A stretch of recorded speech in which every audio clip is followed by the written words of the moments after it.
आखिर गुनहगार कौन है? ये जमीनें किसकी है? किस शर्त पे दी जा रही है? वहां पे जिस गोधन की आप बात करते हैं, उस गोधन का क्या होगा? वहां के लोगों का क्या होगा? उन किसानों का क्या होगा? वहां पे रहने वाले लोगों का क्या होगा? सब कोई कभी विचार किया आपने? लाखों करोड़ों हेक्टेयर जमीन दे दी, आज भी देते जा रहे हैं। सब इस बदले में आपको मिला क्या? आज भी वो क्षेत्र बिजली के लिए तरस रहा है। हमारे किसान भाई और तमाम वो लोग, उनके हितों के साथ, उनके अधिकारों के साथ कोई खिलवाड़ नहीं हो, इस पे पूरा ध्यान देना बहुत ज्यादा जरूरी है। और साथ ही साथ एक बहुत बड़ी समस्या पश्चिमी राजस्थान की मैं आपके संज्ञान में लाना चाहूंगा।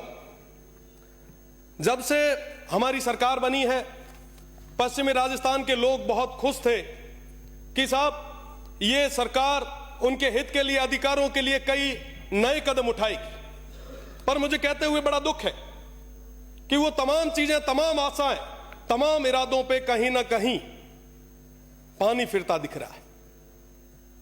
साहब, आज के समय में मेरे हाथ में कई सारे कैबिनेट्स की प्रेस नोट्स हैं।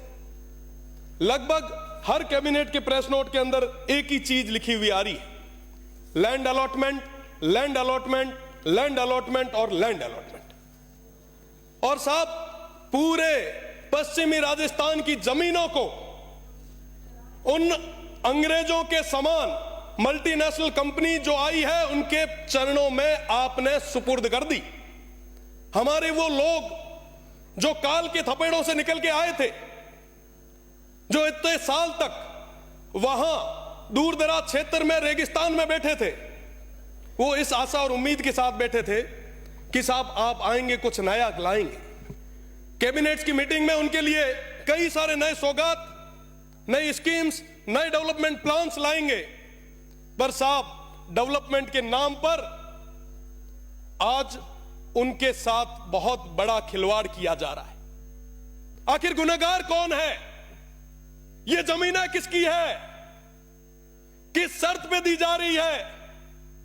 वहां पे जिस गोधन की आप बात करते हैं, उस गोधन का क्या होगा? वहां के लोगों का क्या होगा? उन किसानों का क्या होगा? वहां पे रहने वाले लोगों का क्या होगा? सब कोई कभी विचार किया आपने? लाखों करोड़ों हेक्टेयर जमीन दे दी, आज भी देते जा रहे हैं। सब इस बदले में आपको मिला क्या? आज भी वो क्षेत्र बिजली के लिए तरस रहा है। पहले वो अंग्रेज थे, हमारे उस समय के स्वतंत्रता सेनानियों ने लड़के उन्हें भगाया, पर अंग्रेजों के रूप में ये जो नए लोग आ रहे हैं, मैं आपसे निवेदन करना चाहूंगा कि इस तरीके से रेवड़ियां बांधना आप बंद करें। साहब, मैं इस सदन में रह के बात कर रहा हूं, और मैं आपको यह भी याद दिला देता हूं कि आखिर में जब वोटों की बारी आई, तो वो जनता, वो लोग वोट देंगे, ये अधिकारी और ये कंपनियां वोट नहीं देगी। साहब, उन लोगों के साथ जो गलत हो रहा है, जो अत्याचार हो रहा है, वो कभी माफ नहीं करेंगे। मैं आपको बताना चाहूंगा, लगभग सारे कैबिनेट मीटिंग, 16 जून को कैबिनेट मीटिंग हुई। पहला ही पहला डिसीजन हमारी कैबिनेट का क्या रहा? यहां पे कई सारे माननीय सदस्य भी विराजे हैं, वरिष्ठ, आप पढ़े, आप देखें, हमारे दुख को आप समझे, हमारी पीड़ा को समझे। और हम ये इसलिए कह रहे हैं क्योंकि आने वाली पीढ़ी आपसे और हमसे पूछेगी कि साहब, ये जब रेगिस्तान खत्म हो रहा था, ये वन्य संपदा खत्म हो रही थी, तो उस समय आप क्या कर रहे थे? साहब, भगवान के लिए ही सही, पर उन लोगों के साथ जो कहीं ना कहीं अनपढ़ रहे, इस तरीके का अत्याचार आप ना करें। अगर वो लड़ने के लिए आगे आ गए, तो मैं आपको बता दूं कि रोकने के लिए आपका सिस्टम फेल हो जाएगा। वो मजबूत लोग हैं जो 75 और 61, 65 और 71 की लड़ाइयों में जिन्होंने अपने सिर दिए, उनको हल्के में ना आंकें, उनके साथ इस तरीके का अत्याचार ना करें।